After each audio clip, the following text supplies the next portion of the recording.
Hello दोस्तों, आप लोग कैसे हो। फ्रेंड्स, मैं हूं आरसी। आज का यह वीडियो रहेगा यूपी बोर्ड कक्षा 8 की विज्ञान का पाठ 3 है, जिसका नाम है परमाणु की संरचना। तो देर न करते हुए आइए वीडियो को स्टार्ट करते हैं। वीडियो को स्टार्ट करने से पहले हम आपको बता देना चाहते हैं कि इसके पहले की वीडियो न देखे हों ज़रूर देख लीजिएगा, क्योंकि चैप्टर वाइज हम पढ़ा रहे हैं, पूरा क्वेश्चन बता रहे हैं, पूरा क्वेश्चन का सॉल्व करवा रहे हैं। और एक भी आप देखे होंगे जब हम मैथ आपको पढ़ा रहे थे तो मैथ भी एक एक क्वेश्चन बताए हैं, ऐसे विज्ञान भी हम पढ़ाएंगे आपको। न्यूट्रॉन की खोज की है, किसने किया है? ऑप्शन में लिखा गया है कणाद ऋषि ने किया है, या जॉन डाल्टन ने किया है, या जेम्स चैडविक ने किया है, या रदरफोर्ड ने किया है। तो हम आपको यहाँ पर एक ट्रिक बताएंगे। इलेक्ट्रॉन, प्रोटॉन, न्यूट्रॉन सबकी खोज हम आपको यहाँ बता देंगे। आज के बाद जो है कभी भी कोई डाउट आपको होगा ही नहीं, कन्फ्यूजन आपको होगा ही नहीं, ठीक है। उस ट्रिक का नाम है, हम आपको बता रहे हैं, वो जो ट्रिक लाए हैं इस ट्रिक का नाम है ईटा पर नाचा, यानी ईंट पर नाचा है, ठीक है। तो देखिए यहाँ पर समझिए, ई से क्या होता है। ई से यहाँ पर होता है इलेक्ट्रॉन, ठीक है। इलेक्ट्रॉन को हम ई से व्यक्त करते हैं। और आपको बता दें, इलेक्ट्रॉन पर होता है ऋणावेश होता है, ठीक है। आवेश कैसा होता है? ऋणावेश होता है। जब ई से हमने ट्रिक बताया कि ई से होता है इलेक्ट्रॉन, इलेक्ट्रॉन की जो खोज करता है वो होता है टाटा ना, तो टा से इसको बोलते हैं थॉमसन भी लिखते हैं, ठीक है, या इसको बोलते हैं टॉमसन। टॉमसन, टा से टॉमसन जो है याद रखिएगा, ये आपको हमेशा याद रखिएगा, ठीक है। ई से इलेक्ट्रॉन, यानी इलेक्ट्रॉन की खोजकर्ता कौन है? जे टॉमसन है, ठीक है, ओके। अब देखो बात से समझो, पा से होता है यहाँ पा, यानी कि पास होता है प्रोटॉन। प्रोटॉन को हम व्यक्त करते हैं पी से। पी पर जो है एक धनावेश होता है, ठीक है, यानी कैसा आवेश होता है? धनावेश। अगर क्वेश्चन पूछा जाए कि प्रोटॉन कैसा आवेश है, धनावेश है कि ऋणावेश, तो प्रोटॉन बताओगे धनावेश है, और इलेक्ट्रॉन ऋणावेश होता है, ठीक है। अब बात समझिए, र लिखा है ना, तो रस होता है रदरफोर्ड, ठीक है, रदरफोर्ड।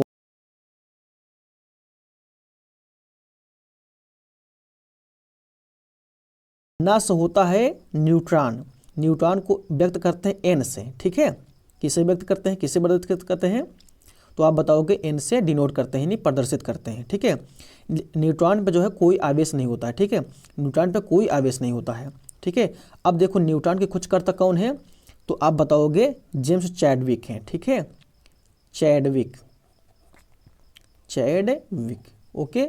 तो आपको याद रहेगा ना, ट्रिक हमने बताया है कौन, यानी कि ईटा पर नाचा है, यानी ईंट पर नाचा है, ठीक है। तो ई से होता है इलेक्ट्रॉन, इलेक्ट्रॉन खोजकर्ता कौन है? जे टॉमसन है। प्री से होता है प्रोटॉन, प्रोटॉन खोजकर्ता कौन है? रदरफोर्ड है। और ना से न्यूट्रॉन, न्यूट्रॉन खोजकर्ता कौन है? चैडविक, यानी जेम्स चैडविक, ठीक है। तो आज के बाद हमें लगता है कि कभी आप भूलोगे नहीं, ठीक है।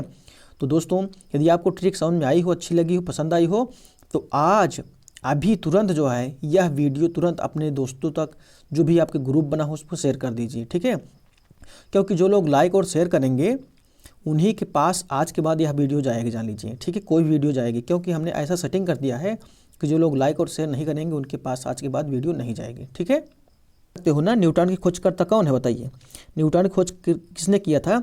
आप बताओगे जेम्स चैडविक ने किया है, ठीक है ना। जो भी उत्तर हम बता रहे हैं आपको, आपके बुक में लिखा गया है। यदि आप लोग अपने बुक में भी उत्तर यह देखना चाहें तो पेज नंबर जो है 22 पर जो है देख सकते हैं, ये सब जो है आपको मिल जाएगा, इलेक्ट्रॉन, प्रोटॉन, न्यूट्रॉन, ठीक है। जब परमाणु संख्या समान होती है लेकिन परमाणु यानी कि द्रव्यमान संख्या यानी परमाणु भार भिन्न भिन्न होती है, यानी अलग अलग होती है, तो समस्थानिक होता है, ठीक है। क्या होता है? समस्थानिक होता है। लेकिन यह जो है आपको विस्तार से समझना है, तो हम आपको ले चल रहे हैं, आपको दिखाते हैं। पेज नंबर 25 पे आपके बुक में लिखा गया है, हम आपको समझा दे रहे हैं, ठीक है। अर्थात ऐसे तत्व जिनका परमाणु क्रमांक समान होता है लेकिन परमाणु भार अलग अलग होता है, वे समस्थानिक कहलाते हैं। जैसे अब हाइड्रोजन के देखा जाए तो 3 समस्थानिक होते हैं। कौन कौन? हाइड्रोजन के 3 समस्थानिक होते हैं, कि देखो यहाँ पर साफ साफ लिखा गया है, हाइड्रोजन यानी WHN1, इसको बोलते हैं प्रोटियम। हाइड्रोजन के 3 समस्थानिक होते हैं, जिसको बोलते हैं प्रोटियम, ड्यूटेरियम और ट्राइटियम, यानी कि 1H1, 1H2 और 1H3, ये है हाइड्रोजन के 3 समस्थानिक होते हैं। देखो कहने का मतलब, देखो क्रमांक जो है, परमाणु जो क्रमांक होता है वो नीचे रहता है, यानी कि यहाँ पर 1 है तो यहाँ पर भी 1 है, यहाँ पर भी 1 है, लेकिन परमाणु जो भार होता है ऊपर रहता है। देखो यहाँ 1 है, यहाँ 2 है और यहाँ पर 3 है, ठीक है ना। तो जो नीचे रहता है क्रमांक रहता है, ठीक है, और ऊपर जो रहता है वो परमाणु भार रहता है, यानी कि परमाणु, यानी जिसको बोलते हैं द्रव्यमान संख्या बोलते हैं, ठीक है। तो हाइड्रोजन के 3 समस्थानिक होते हैं, कौन कौन? प्रोटियम, ड्यूटेरियम और ट्राइटियम, यानी कि 1H1, 1H2 और 1H3। नेक्स्ट क्वेश्चन है, जल में ऑक्सीजन की संयोजकता होती है 1, 2, 3, 4, यानी आ, बा, सा, दा, ये 4 विकल्प दिया गया है।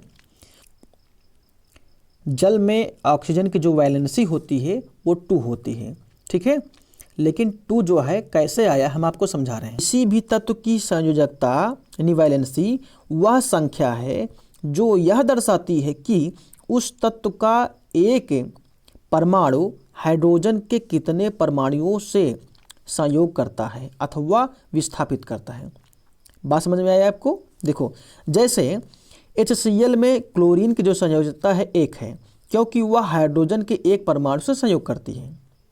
ऐसे देखो यहाँ पर लिखा गया है कि यह हाइड्रोजन यानी लिखा गया है 2 ना, H2O लिखा। जल में ऑक्सीजन की जो यानी वैलेंसी यानी संयोजकता है कितना है? 2 है, क्योंकि वह हाइड्रोजन के 2 परमाणुओं से संयोग करता है। अर्थात जो वैलेंसी है किसकी? जल में ऑक्सीजन की जो संयोजकता है कितना है? 2 है, ठीक है। अगर आपको ना समझ में आया हो तो ऐसे समझ लो, यहाँ पर साफ साफ लिखा गया किसी भी तत्व की संयोजकता वह है जो यह दर्शाती है कि उस तत्व का परमाणु हाइड्रोजन के कितने परमाणुओं से संयोग करता है। कहने का मतलब, अगर यहाँ पर देखो हाइड्रोजन की हाइड्रोजन कितना है? 1 है ना, इसका मतलब क्लोरीन की संयोजकता कितना मानी जाएगी? 1 मानी जाएगी, क्योंकि हाइड्रोजन यानी जो तत्व जो है हाइड्रोजन के साथ जितना लगा रहेगा उसकी वैलेंसी उतनी ही होती है, ठीक है। एक ही लाइन बस समझिए।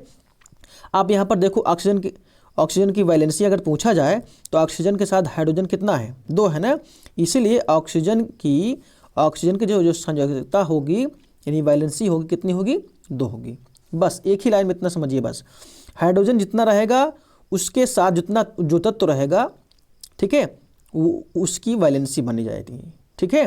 अब अगर इसको और डिटेल में समझना है तो हमारे जो एक वीडियो बनाए हैं वैलेंसी पर, इसी वीडियो में ऊपर आई बटन के रूप में, डिस्क्रिप्शन बॉक्स में और आई बटन में और यहाँ तक साथ साथ जो है एंड में भी वह वीडियो लगा दे रहे हैं। उस पर क्लिक करके उस पर जो है अच्छे सब लोग समझ लीजिए, देख लीजिए, ठीक है। न्यूट्रॉन पर आवेश होता है, क्या होता है? धनावेश होता है या ऋणावेश होता है या कोई आवेश नहीं होता है कि कभी धन आवेश कभी ऋण आवेश। अभी हम आपको जस्ट समझाए हैं इलेक्ट्रॉन, प्रोटॉन, न्यूट्रॉन जब आपको समझा रहे थे। न्यूट्रॉन होता है, उस न्यूट्रॉन पर जो है ईटा पढ़ना चाहिए, ठीक है। फिर से आपको हम समझा दे रहे हैं। इसको न्यूट्रॉन को विद्युत उदासीन माना जाता है, यानी कि न्यूट्रॉन विद्युत उदासीन मूल कण होता है, ठीक है ना। जो न्यूट्रॉन होता है वो विद्युत उदासीन मूल कण होता है, ठीक है। तो न्यूट्रॉन के खोजकर्ता कौन है? जेम्स चैडविक है। और प्रोटॉन के खोजकर्ता कौन है? रदरफोर्ड है। और इलेक्ट्रॉन के खोजकर्ता कौन है? जे थॉमसन है। इतना आपको हम समझा दिए हैं। ऐसे समझो, जब इलेक्ट्रॉन को डिनोट करते हैं ई से तो इलेक्ट्रॉन पर आवेश क्या होता है? ऋणावेश, क्योंकि स्मॉल पी से व्यक्त करते हैं, और इस पर क्या होता है? धनावेश होता है, ठीक है। ऐसे न्यूट्रॉन को एन से व्यक्त करते हैं, इस पर कोई आवेश नहीं होता है। यह न्यूट्रॉन विद्युत उदासीन मूल कण होता है, इसलिए जो है इस पर कोई आवेश नहीं होता है, ठीक है। तो आप लोग समझ गए हो ना कि न्यूट्रॉन पर कोई आवेश नहीं होता है, ठीक है। इतना आप लोग हमेशा याद रखिएगा। आपने देखा न्यूट्रॉन पर आवेश होता है, कैसे आवेश होता है? तो कोई आवेश नहीं होता है, यानी कि विद्युत उदासीन होता है, ठीक है। निम्नलिखित कथनों में सही कथन पर सही का और गलत कथन पर गलत का यानी कि चिन्ह बनाइए, ठीक है, लगाइए। तो कह रहा है कि परमाणु अविभाज्य कण होता है, बताइए सही है या गलत है?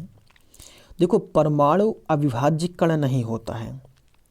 क्यों? क्योंकि परमाणु को जो है 3 भागों में डिवाइड कर देते हैं। कौन कौन? इलेक्ट्रॉन, प्रोटॉन और न्यूट्रॉन में, क्योंकि परमाणु को भी डिवाइड किया जा सकता है, ठीक है। परमाणु को बांटा जा सकता है, यानी तोड़ा जा सकता है, ठीक है। तो इसीलिए परमाणु अविभाज्य कण नहीं है। तो हम यहाँ पर कैसा चिन्ह लगाएंगे या ऐसा चिन्ह लगाएंगे? परमाणु क्या होता है? अविभाज्य कण नहीं है, यानी विभाज्य है। तो ये इसका कथन क्या हो गया? गलत हो गया, ठीक है ना। ओके, यह यहाँ पर बॉक्स में जो है लगाना आप जो है। अब जो है अगर आपको समझना है परमाणु अविभाज्य कण है कि विभाज्य कण है, तो आपके जो है बुक में लिखा गया है, ठीक है, कहाँ पर, पेज नंबर 22 पर, ठीक है, आपको हम दिखा दे रहे हैं। परमाणु के विषय में एक अंग्रेज वैज्ञानिक थे, ठीक है, जिनका नाम था जॉन डाल्टन। जॉन डाल्टन ने 1808 ईस्वी में, ठीक है, 1808 ईस्वी में जो है बताए, क्या बताए, जॉन डाल्टन ने कि जो परमाणु सिद्धांत था वो बताए कि पदार्थ या तत्व अनेक सूक्ष्म कणों से मिलकर बना होता है, जिन्हें क्या होता है, जिन्हें क्या कहते हैं, परमाणु कहते हैं। उन्होंने बताया था कि परमाणु को न तो नष्ट किया जा सकता है और न ही बनाया जा सकता है, ठीक है। उनको कहने का मतलब यही है कि न तो परमाणु को नष्ट किया जा सकता है, न तो उत्पन्न किया जा सकता है और न ही नष्ट किया जा सकता है, किसको, परमाणु को। अब यहाँ पर उन्होंने बता दिया कि परमाणु अविभाज्य कण होता है, ठीक है ना, परमाणु क्या है, अविभाज्य होता है, ठीक है।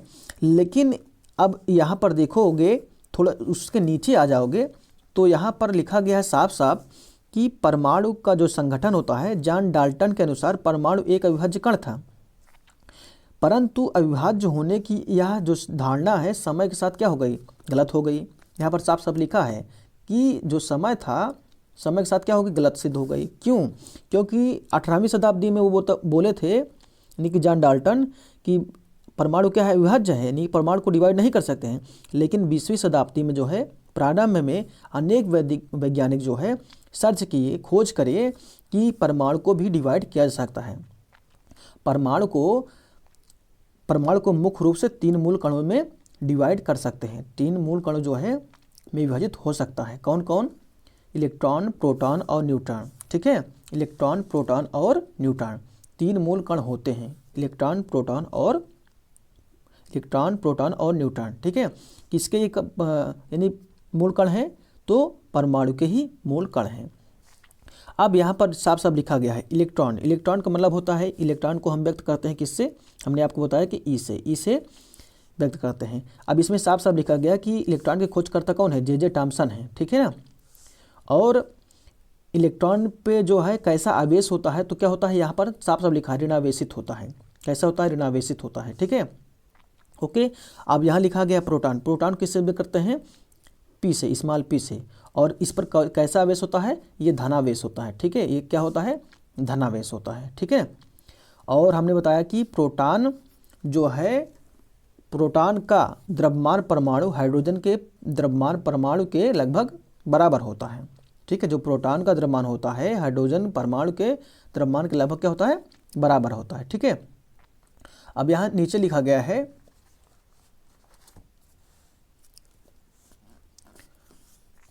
यहाँ न्यूट्रॉन की बारी आई है। न्यूट्रॉन पर देखोगे कि आप यहाँ पर देखो कोई आवेश नहीं होता है, ठीक है। यहाँ पर एन बनाएंगे तो यहाँ पर देखो कि न्यूट्रॉन की खोज किसने किया?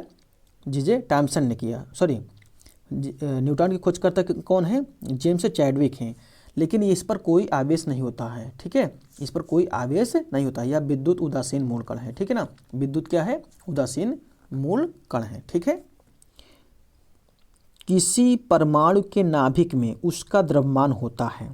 अब बताइए, कहा जा रहा है क्वेश्चन में कि बताइए सही है या गलत है। किसी परमाणु के नाभिक में उसका द्रव्यमान होता है, तो ये गलत है, ठीक है। हम आपको दिखा दे रहे हैं कहाँ लिखा गया है।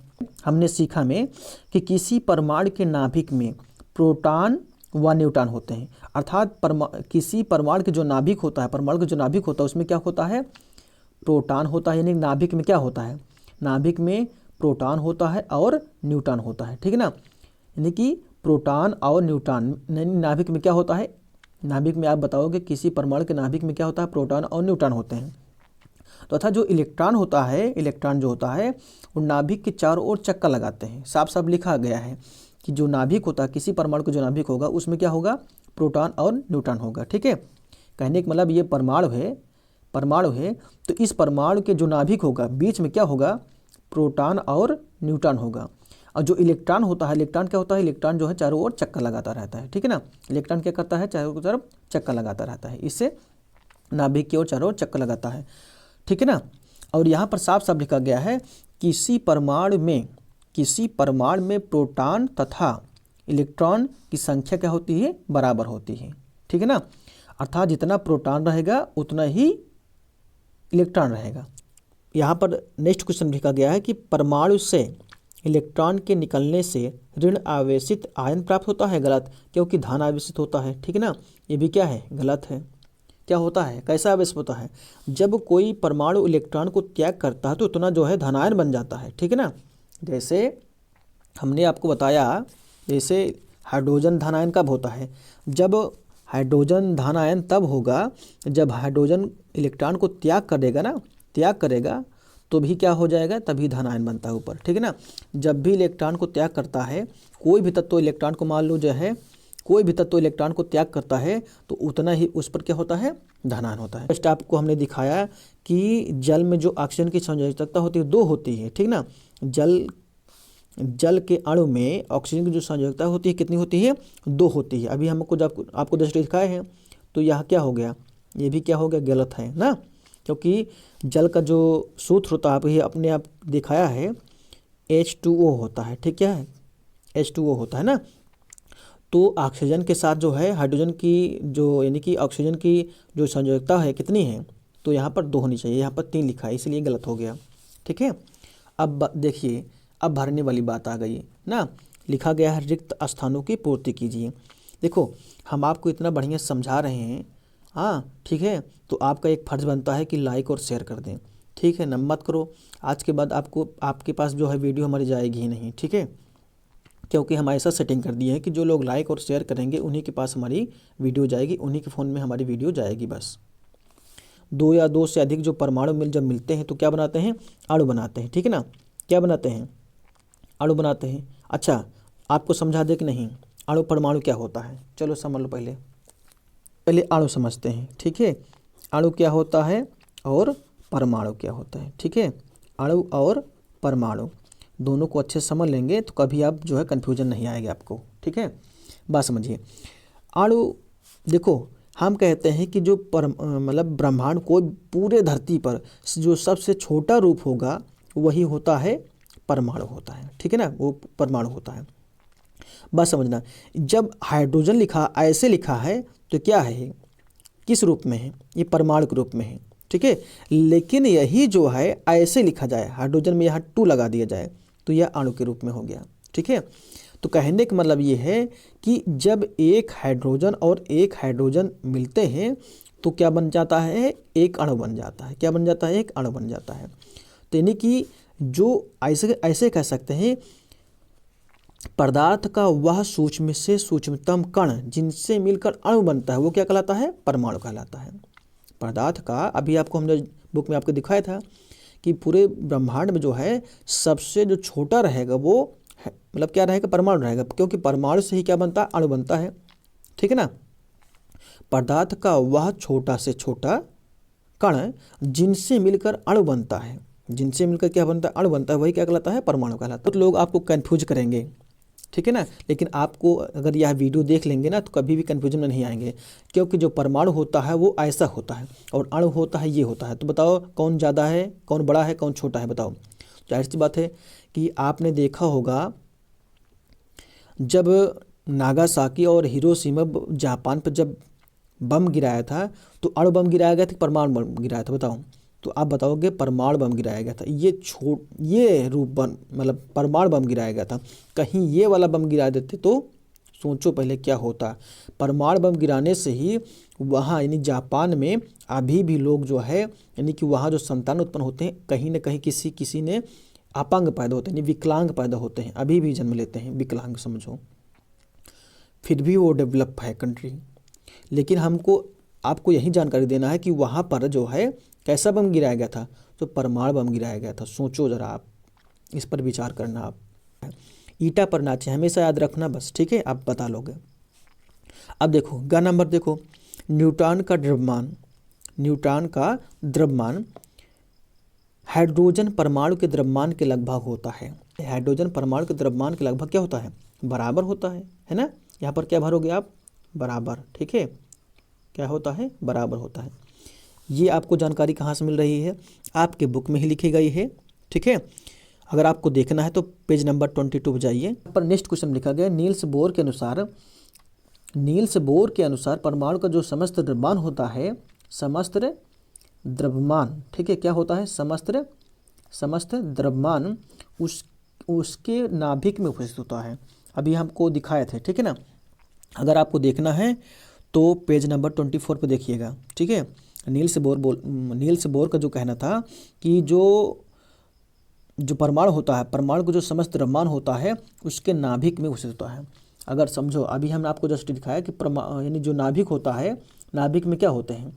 अभी हमने बताया कि नाभिक में प्रोटॉन और न्यूट्रॉन होते हैं। प्रोटॉन और क्या होते हैं, न्यूट्रॉन होते हैं। और इलेक्ट्रॉन क्या करता है, इलेक्ट्रॉन क्या करता है, चारों ओर चक्कर लगाता है, ठीक है। यहाँ पर क्वेश्चन नंबर 4 में लिखा गया कि स्तंभ का स्तंभ खा से मिलान कीजिए। स्तंभ का क्या है, स्तंभ खा है। अब देखो चैडविक लिखा गया है, चैडविक, जेम्स चैडविक हैं। तो बताओ जेम्स चैडविक किसकी खोज किए थे।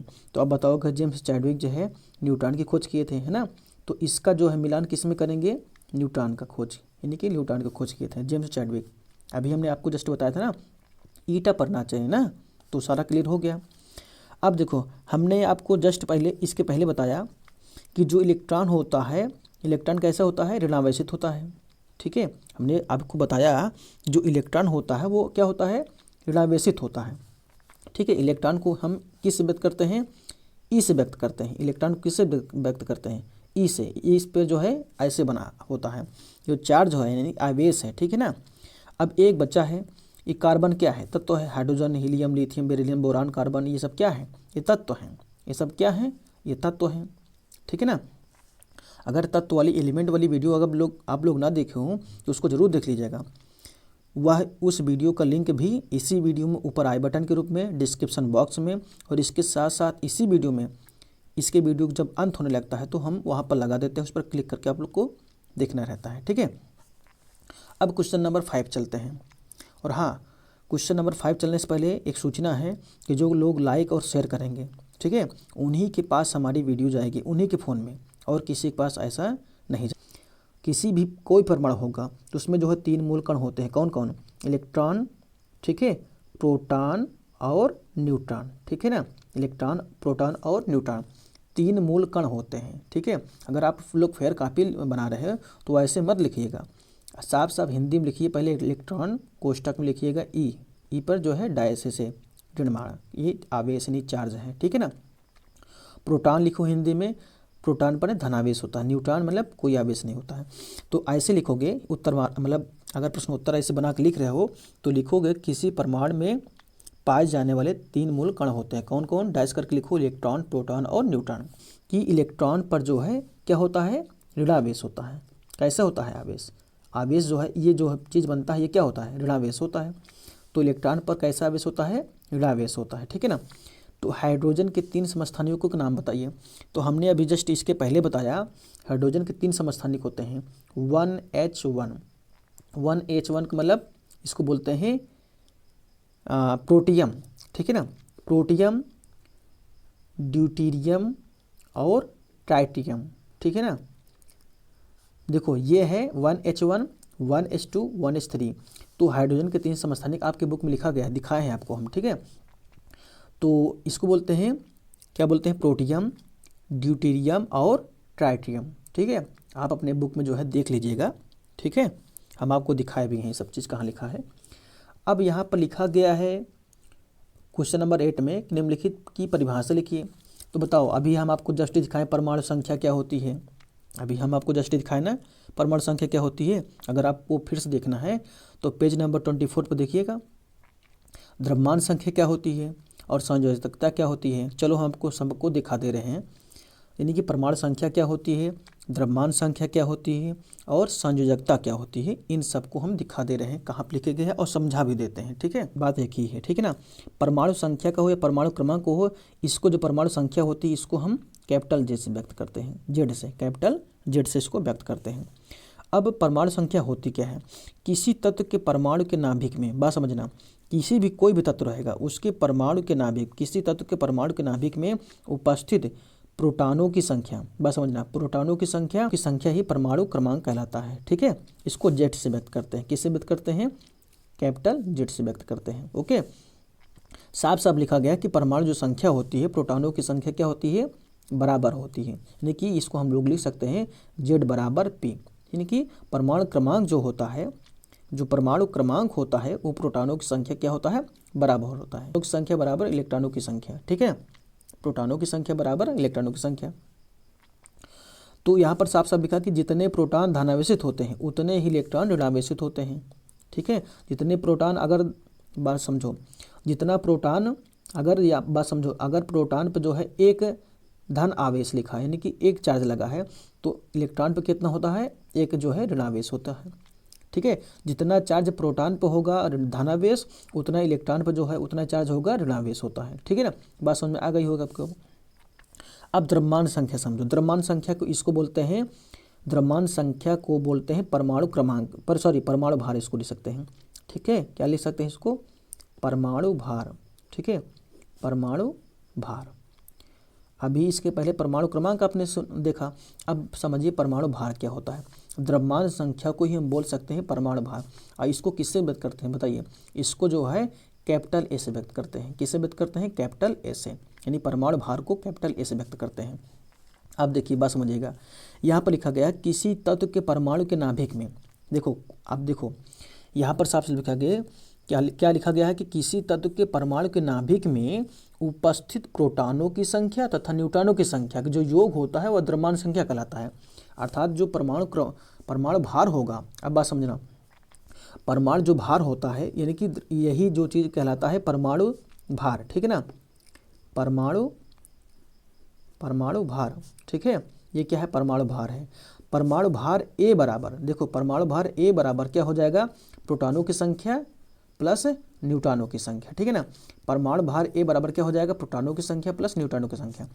तो हम बोल सकते हैं प्रोटॉनों की संख्या व न्यूट्रॉनों की संख्या के योग को ही क्या बोलते हैं, परमाणु भार कहते हैं। एकदम सिंपल सी लाइन है। अगर आपसे कोई क्वेश्चन कहे कि परमाणु भार किसे कहते हैं, तो आप बता दो प्रोटॉनों की संख्या और न्यूट्रॉनों की संख्या के योग को ही क्या बोलते हैं, परमाणु भार कहते हैं। बस इसमें कोई दिक्कत नहीं होनी चाहिए आपको। आप बोल सकते हो कि जो परमाणु संख्या होती है यानी परमाणु क्रमांक कहलाता है, यही क्या कहलाता है, परमाणु क्रमांक कहो, परमाणु संख्या कहो या परमाणु क्रमांक कहो, बात एक ही है, ठीक है। परमाणु क्रमांक कहो, ठीक है। परमाणु क्रमांक किससे व्यक्त करते हैं, जेड से व्यक्त करते हैं, ठीक है ना।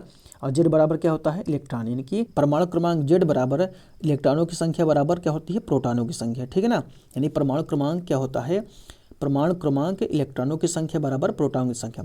जितना प्रोटॉन रहेगा उतना इलेक्ट्रॉन रहेगा, उसी को क्या बोलते हैं, परमाणु क्रमांक कहते हैं। अब द्रव्यमान संख्या कहो या परमाणु भार कहो, ठीक है ना, इसी को बोलते हैं परमाणु भार। क्या बोलते हैं इसको, परमाणु भार बोलते हैं। और परमाणु भार को क्या व्यक्त करते हैं, ए से व्यक्त करते हैं।